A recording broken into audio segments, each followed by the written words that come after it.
Hi all welcome to toss academy. അപ്പോൾ SET ഫിസിക്സിൻ്റെ provisional answer key കഴിഞ്ഞ ദിവസം വന്നിരുന്നു അല്ലേ? അപ്പോൾ നമുക്ക് ആ ആൻസർ കീയിലെ കുറച്ച് ക്വസ്റ്റ്യൻസ് ചലഞ്ച് ചെയ്യാൻ പറ്റുന്നതായിട്ടുണ്ട്.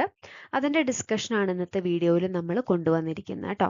അപ്പോൾ ആൻസർ കീ ചലഞ്ച് ചെയ്യുമ്പോൾ അതിൻ്റെ എററുകളും ബുക്ക്ലെറ്റും ക്വസ്റ്റ്യൻ നമ്പറും എല്ലാം ഡിസ്കസ് ചെയ്യും. അതിൻ്റെ കൂടെ തന്നെ നമുക്കതിന് വെക്കാൻ പറ്റുന്ന അവൈലബിൾ ആയിട്ടുള്ള പ്രൂഫുകളും ഇതിൻ്റെ കൂടെ ആഡ് ചെയ്യുന്നുണ്ട് കേട്ടോ. അപ്പോൾ തീർച്ചയായിട്ടും കൃത്യമായ സമയത്തിനുള്ളിൽ തന്നെ ചലഞ്ച് ചെയ്യാനുള്ള മറ്റ് കാര്യങ്ങളൊക്കെ നിങ്ങൾ ചെയ്യുക. അപ്പോൾ ടോസ് അക്കാഡമിയുടെ കാര്യം നിങ്ങൾക്കറിയാം അല്ലേ? ടോസ് അക്കാഡമി ഇപ്പം നിങ്ങളോട് കൂടെ 5 വർഷമായി ടീച്ചിങ് റിലേറ്റഡ് ആയിട്ടുള്ള എലിജിബിലിറ്റി എക്സാമുകളും PSC എക്സാമുകൾക്കും ഒക്കെ പ്രിപ്പയർ ചെയ്യുന്നവർക്ക് പരിചിതമായിട്ടുള്ള അക്കാഡമിയാണ് ടോസ് അക്കാഡമി അല്ലേ? അപ്പം നമ്മൾ കേട്ടറ്റ്, സെറ്റ്, സീറ്ററ്റ്, അതേപോലെ തന്നെ HSST, HSA, LP, UP അങ്ങനെ ടീച്ചിങ് റിലേറ്റഡ് ആയിട്ടുള്ള എല്ലാ കോമ്പറ്റേറ്റീവ് എക്സാമിനുമുള്ള ഓൺലൈൻ കോച്ചിങ് പ്രൊവൈഡ് ചെയ്യുന്ന അക്കാഡമിയാണ് ടോസ് അക്കാഡമി. ഓക്കെ, അപ്പോൾ നമുക്ക് സെറ്റ് ഫിസിക്സിൻ്റെ ക്വസ്റ്റ്യനിലേക്ക് പോവാം. ഓക്കെ, എന്തൊക്കെ ക്വസ്റ്റ്യൻസ് ആണ് ചലഞ്ച് ചെയ്യേണ്ടതെന്ന് നോക്കാം. ഓക്കെ, ഒരു ക്വസ്റ്റ്യൻ ഉള്ളത് in partial wave analysis scattering amplitude may be written as. അപ്പോൾ ഇവിടെ ആക്ച്വലി നിങ്ങൾ ഒരു ചലഞ്ച് ചെയ്ത് നോക്കുക. കാരണം എന്തെങ്കിലും രീതിയിൽ അത് പോവുകയാണെങ്കിൽ, ഇത് ഡിലീറ്റഡ് ആവുകയാണെങ്കിൽ കട്ട് ഓഫ് കുറയും എന്നുള്ളൊരു ആവശ്യമുള്ള ഒരു ഇതുള്ളത് കൊണ്ട്, ബെനിഫിറ്റ് ഉള്ളതുകൊണ്ട് നിങ്ങൾ ചലഞ്ച് ചെയ്യുക, ചലഞ്ച് ചെയ്യാതിരിക്കണ്ട. ഇവിടെ നോക്കിയ ക്വസ്റ്റ്യൻ നമുക്ക് ഡിലീറ്റ് ചെയ്ത് കിട്ടിക്കഴിഞ്ഞാലും മതി അല്ലേ? ഇവിടെ നോക്കുക, ഓപ്ഷൻ പാർഷ്യൽ വേവ് അനാലിസിസിൻ്റെ സ്കാറ്ററിംഗ് ആംപ്ലിറ്റ്യൂഡിൻ്റെ ഫൈനൽ ഇക്വേഷൻ 1/k ആണ് ഇവിടെ വരേണ്ടത്. അതാണ് ഒഫീഷ്യലി ആയിട്ട് അതാണ് കറക്റ്റ് ആയിട്ടുള്ള ആൻസർ കേട്ടോ. പക്ഷെ ഇവിടെ ഒരു ഓപ്ഷനിലും 1/k ഇല്ല. അതുകൊണ്ട് തന്നെ ഓപ്ഷൻ ബി നിങ്ങൾക്ക് കറക്റ്റായിട്ട് സ്പോട്ട് ചെയ്യാവുന്നതേ ഉള്ളൂ. എങ്കിലും എന്ത് ചെയ്യുക, നിങ്ങൾക്ക് കട്ട് ഓഫ് ഒക്കെ ചെറിയ ബോർഡർ ലൈനിൽ നിൽക്കുന്നവർക്ക് മാത്രമേ യൂസ്ഫുൾ ആവുള്ളൂ. കൊടുത്തു നോക്കുക. ചലഞ്ചിങ്ങിൽ അവരിത് ഒഴിവാക്കി കിട്ടുവാണെങ്കിൽ കട്ട് ഓഫ് ചെറിയ പോയിന്റിനാണെങ്കിലും നമുക്ക് കുറഞ്ഞു കിട്ടും. അത് നിങ്ങൾക്ക് യൂസ്ഫുൾ ആയിരിക്കും. അപ്പം ഓപ്ഷൻ ബി ആണ് ഇവർ റൈറ്റ് ആൻസർ ആയിട്ട് കൊടുത്തിരിക്കുന്നത്. പക്ഷേ 1/k ആണ് ഇവിടെ കറക്റ്റ് ഉള്ള കോഎഫിഷ്യൻ്റ് ആയിട്ട് വരേണ്ടത് കേട്ടോ. അപ്പോൾ ഒന്ന് നോക്കാം നമുക്ക്. അപ്പം ആക്ച്വലി ഗിവൺ ആൻസർ ബി ആണ്. Correct answer is not an option എന്നുള്ളതാണ് ഇവിടെ വരുന്നത് കേട്ടോ. അപ്പം അതിനുള്ള പ്രൂഫ് എന്താണ്? Quantum mechanics by Zettili, second edition, chapter 11, section 11.4, page number 633 ആണ് കേട്ടോ. അപ്പം ഇത് നിങ്ങൾ ജസ്റ്റ് ഒന്ന് വെച്ച് നോക്കുക. നമുക്ക്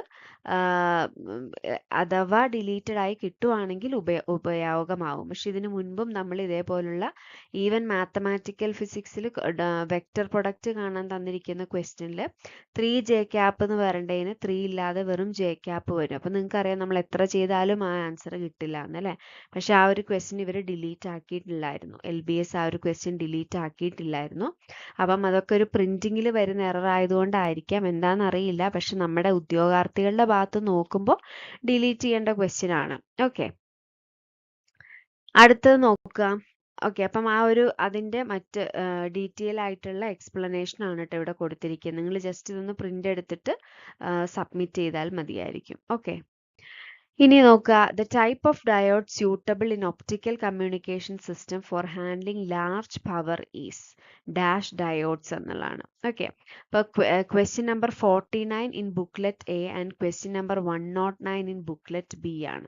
ഓക്കെ, അപ്പോൾ ഇവിടെ നോക്കുക, ഓപ്ഷൻ വരുന്നത് പിൻ ഡയോഡ്, PIN ഡയോഡ്സ് ആണ് വരുന്നത് കേട്ടോ. In optical communication system pin diodes R preferred for handling large optical power because they have reasons ഒക്കെ കൊടുത്തിട്ടുണ്ട്. അപ്പം ഇതാണ് കറക്റ്റ് ആൻസർ ആയിട്ട് വരേണ്ടത്. ക്വസ്റ്റ്യനിൽ ആവലാഞ്ച് ആണ് കൊടുത്തിരുന്നത് കേട്ടോ. അപ്പം അതിനുള്ള റെഫറൻസ് ആണ് കൊടുത്തിരിക്കുന്നത്. ഒപ്റ്റിക്കൽ കമ്മ്യൂണിക്കേഷൻ എസെൻഷ്യൽസ് ആണ്. ഈ ഒരു ബുക്ക് റെഫറൻസ് ബുക്കിൻ്റെ ബേസിലാണ്. നിങ്ങൾ ജസ്റ്റ് ആ ഒരു പേരും ഇവിടെ അറ്റാച്ച് ചെയ്തിട്ടുണ്ട്. ചലഞ്ച് ചെയ്യാൻ പറ്റുന്നവരൊന്ന് ചെയ്ത് നോക്കുക കേട്ടോ. അപ്പോൾ ഈ 2 ക്വസ്റ്റ്യൻ ആണ് നമുക്ക് ചലഞ്ചിങ്ങിനായിട്ടുള്ളത്. അപ്പം തീർച്ചയായിട്ടും ടോസ് അക്കാഡമിയിലെ സ്റ്റുഡൻസിന് സെറ്റ് എക്സാം അത്യാവശ്യം ഒരു 65+ മാർക്കൊക്കെ സ്കോർ ചെയ്യാൻ പറ്റിയിട്ടുണ്ട്. എന്തായാലും ഒത്തിരി സന്തോഷം. നമ്മുടെ സ്റ്റുഡൻസ് നമ്മളെയൊക്കെ കോൺടാക്ട് ചെയ്യുമ്പോൾ എക്സാമിന് ശേഷം പ്രൊവിഷണൽ ആൻസർ കീ ഒക്കെ വന്ന് ഹാപ്പി ആയിട്ട്. അതേസമയം ബോർഡർ ഏരിയാസിൽ മാർക്കുള്ള കുട്ടികൾ ശ്രദ്ധിക്കേണ്ട കാര്യം ഇതാണ്, നിങ്ങൾ ചലഞ്ച് ചെയ്യണം. ചലഞ്ച് ചെയ്യുമ്പം എന്തെങ്കിലുമൊക്കെ ഡിലീഷൻസ് വന്നു കഴിഞ്ഞാൽ അത് നിങ്ങളെ ഹെൽപ്പ് ചെയ്യും. ഓക്കെ, അപ്പോൾ അത് ബോർഡർ ഏരിയ എന്ന് പറയുമ്പോൾ 3 or 4 മാർക്ക് മാറ്റമുള്ളവരുടെ കാര്യത്തിലും നടക്കില്ല. ചെറിയൊരു ഇതിൽ 1 മാർക്കിൻ്റെ ഒക്കെ ഇതിൽ ചെറിയ മാറ്റത്തിൽ നിൽക്കുന്നവരെ സംബന്ധിച്ചൊക്കെ ചിലപ്പോൾ യൂസ്ഫുൾ ആയിട്ട് വരും. ഓക്കെ, അപ്പോൾ എല്ലാവർക്കും ഓൾ ദ വെരി ബെസ്റ്റ്. അപ്പോൾ ടോസ് അക്കാഡമിയിൽ നമ്മൾ കേട്ടറ്റിൻ്റെയും സെറ്റിൻ്റെയും ഒക്കെ കോച്ചിങ്, പുതിയ ബാച്ചിൻ്റെ കോച്ചിങ് ഈ മന്ത് ലാസ്റ്റ് സ്റ്റാർട്ട് ചെയ്യുന്നുണ്ട്. താല്പര്യമുള്ളവർ 7510155485 എന്ന നമ്പറിൽ കോൺടാക്ട് ചെയ്യുക കേട്ടോ. Thank you.